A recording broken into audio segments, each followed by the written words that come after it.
well-being of the households. So, you know, we lead these communities.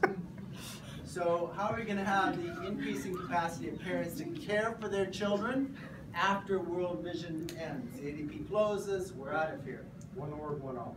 There you go. So how does this add most to the organization? Well, if you look at the other child well-being outcomes, this contributes to a number of them. The health, the education, as well as our new sustainable livelihood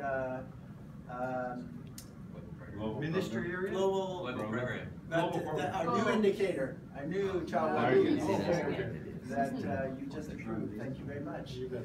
And the so in terms of, if you think about how many staff do you think we're going to have to cut at WVI if we don't get more grant funding? 30%. Yeah, that's a hell of a lot. So if we think about what would META do? What would a small NGO with very little private funding do? They'd look to grants. As you said let's up our game in grants. We don't share this with Dirk.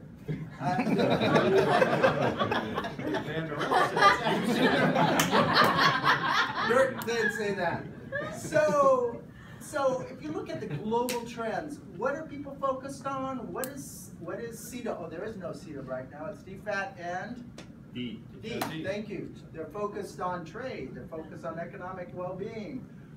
What's AusAid? There is no AusAid. What is it? DFAT. Focused again on economic well-being. USAID is focused a lot on Feed the Future, food security, but with an economic well-being focus. So if you think about the major public donors, they're moving toward economic well-being. So why should we, what are we going to add to these public donors? So let's think about our global footprint. That's something we can sell. But also, I think our focus on the most vulnerable with Social Development Goal number 1, to eliminate extreme poverty, we are going to contribute to that. If we think also in terms of we are long-term in the communities, we're addressing vulnerability. We're also in some of the most vulnerable communities in a number of development settings. So also in our HEA, we're going to actually be able to build economic well-being. So, buddy, what are some first steps? So we're going to... We're talking to Jed Hoff. Get it rid of him. All right, so we're going to build evidence. So we're working on some case studies. We're going to look at our existing programs. We're going to Charles Awuba on that. We're going to build a new operations research and new grants.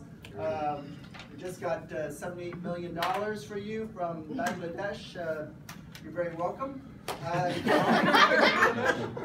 Bangladesh. But think of all that NICRA and indirect costs coming to the Global Center. A lot. Oh, I like that. Yeah.